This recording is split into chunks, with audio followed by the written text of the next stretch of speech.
jabiyaan because daa ogaadid gabadhu markay xanaaqdaan waxay si xoranaysaa tolla ayay waxa weeyaan something ay maaragtay ay dadkeeda iyo dalkeeda maaragtay dadkeeda ay rabto inay ay support ka hesho marka waxay rabaan inay ku moral jabiyaan maadaama ay dadku wiilasheena ama dadkeena dagaalamaya ay maaragtay awoodooda ay dagaalamay waxay rabaan inay gabdhihii ay attack gareeyaan soo say maaragtay dagaalkii waxaas ay u joojiyaan ta kalena waxa weeyaan AIDS-ka haddaad aragtid 35% of soldierska ama wadanka jooga waadeen ama Soomaali jooga waa dad AIDS-ka ay qabaan 35% of soldierska jooga Soomaaliya taasi marka waxa weeyaan waxay ujeedada ka wadaan waxa weeyaan in ay degrade gareeyaan ama ay depopulate gareeyaan wadanka maadaama Ethiopia ma rabto iyadu dhulkay rabtaa dadka ma rabto marka waxa weeyaan another way of systematically eliminating waxa weeyaan dadkaas meesha jooga waa inaad gabdhahooda iyo dadkooda future-kooda ku beer AIDS-ka so rape-ka taas ay another purpose ay maaragtay iyo waji kale ay isticmaalayso haddaan iyar ina ka tuso labada gabdhood gabadha ugu horeysa waxa weeyaan waa hooyo waxa la magaceeda Suuban baa la dhahaa waxay kubsadeen March 14 2007 waxayna ay ku reeb gareeyeen ceel cirfiid ay ku reeb gareeyeen 37 jir ay weeyaan waxaana reeb gareeyay 8 soldier gabadha kale ku xigta iyada waxa weeyaan magaceeda lama hayo laakiin iyadana waxa weeyaan another hooyo waxa weeyaan oo 5 askar ay reeb gareeyeen March 14 2007 gabadh kale jirta oo iyadana 15 jir ah oo 12 askar ay iyaguna reeb gareeyeen oo March 15 2007 ah marka xagga wiilashiya weydiinayay sideeba u maleynaysan maxayna ka tahay haday taasi ahaan lahayd walaashiin hooyadiin gabadhiina oo la reeb gareeyay calool xumana weeyaan haddaba waxa kale ay waxa weeyaan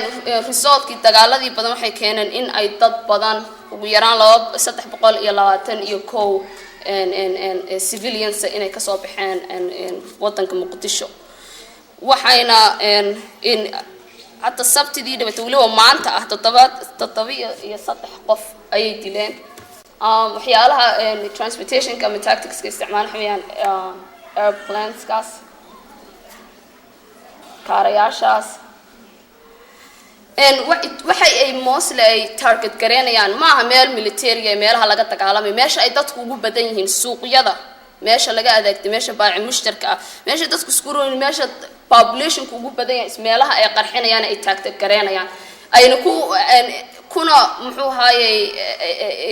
example ay siinayaan inay leeyihiin that inay tahay meesha terrorists ku jiraan but again waxa weeyaan a systematic elimination of waxa weeyaan dadka waxa arkisan waxa weeyaan waa sawir waxa weeyaan dadkii oo xamar Muqdisho ka soo baxaya oo waxaanaya dadkii 321 dad inta badan waxa weeyaan geedaha weeyaan meesha ay joogaan oo ka dhigteen shelters taasoo waliba dhibaatada ugu weyn waa laga sii kareynaya geed ayaa laga sii kareynaya ay joogayaan geedkaas ayuu sii kareysanaya markuu ka soo qaxo majority of dadka qaxaya waxa weeyaan hooyooyin ciyaal iyo waxa weeyaan dadkii elders ka ahaa iyo ganacsatiyadii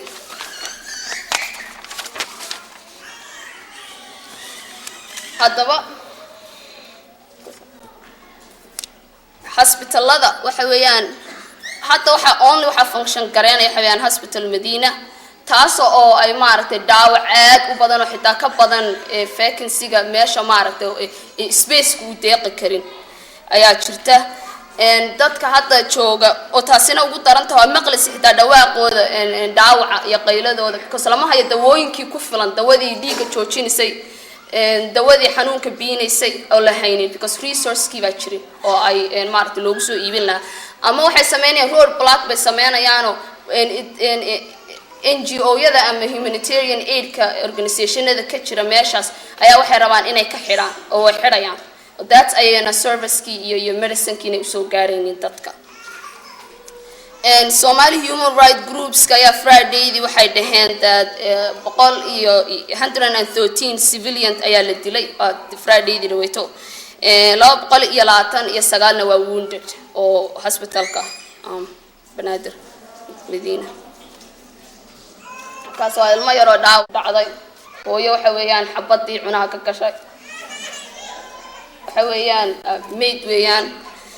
dabada in ka hadlo baadiyada dadkii markay ka soo baxeen waxa hadda aad looga baqanaya waxa weeyaan the spread of diseases especially cholera waxa weeyaan taasi oo marka ka dhalata maidka badan ee ama ku raagaya ee biyaha contaminate gareenayo aad looga baqanayo maadaama uu flood uu dhacay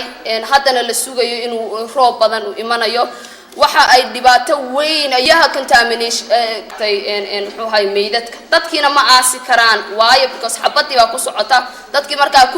kuwii noolaana way iska cararayaan dadkii kalena waa kuwaasayo dhulka ay saa u yaalaan oo aad looga baqaya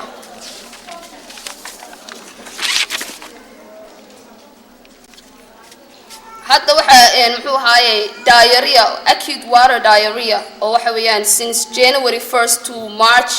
31st 2007 12,429 cases ayaa la helay just intaas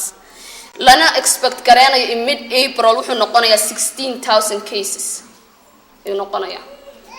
oo laga sii baqanay again ma jirto service iyo facility maidka ama lagu aasi lahaa muxuu haayay dadkii lagu daweyn lahaa ma jirto again waxa weeyaan ciribtirkii iyo systematic elimination of ummadda waxa weeyaan Soomaalida because Ethiopia ma rabto ummad waxay rabtaa wadan ay rabtaa bad ay rabtaa meel ay rabtaa ay ku depopulate gareyso 7 million ka Ethiopia jooga ee space hayni inay Soomaaliya ay ku beerto marka dad ma rabto inay meesha inay ku beernaan waxay rabaan si kasta ay garanayaanba inay tirtiraan dadka ummadda Soomaaliyeed haddaba maxaan sideebaan xal ani waxta because dadka waxa weeyaan cadawgaaga si kale qalin waa kaga yes qalin waxa weeyaan something ay dadku ay dhahaan waxa weeyaan waa ku gaari karnaa xornimo but meel ma aragtay peacefully actually aad guumeysi uga baxday guumeysigu wuxuu ku maqlayaa marka aad xabada kulul kala hortimaatid dee markaas uu qalin ku imanaya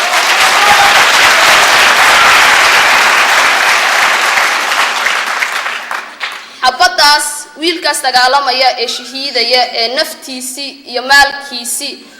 u sacrifice gareeyay in ay Soomaaliya ay noqoto their greater nation ay marlabaad ku soo laabato wuxuu u baahan yahay xabadaas cirka kama imanaysa lacag baa loo baahan yahay ay maaragta lagu gado waxa loo baahan yahay resource waxa loo baahan yahay constant support ta kale waxa weeyaan midnimo Somalia for 16 years ay divided ahayd oo maaragtay kala jajabneed taasina waa qabiil waxa weeyaan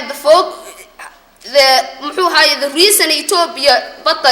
India may soo taaban lahayn hadii Soomaaliya isku tuubnaan lahayn marka qabiilka as long as uu qabiilna uu nagu jiro waxa weeyaan dadkeena waxa xali waa 10 million hata we don't even know inaan xitaa 5 million nahay taasina ay for 16 years oo marna juraad uu maaragtay nabaabiinay marna fulad nabaabiinay marna xabad nabaabiinisay marna gaajina baabiinisay hadana Tigray baa nabaabiinaya marka midnimada waxa weeyaan waa important hadda maaha markii la bariyay dadku waxay khasab in isku mid noobo khasab waxa weeyaan in awar qabiilkaas iyo waxaas aan ka iman ta kalena waxa weeyaan dhaqaale weeyaan waana mahadsantiin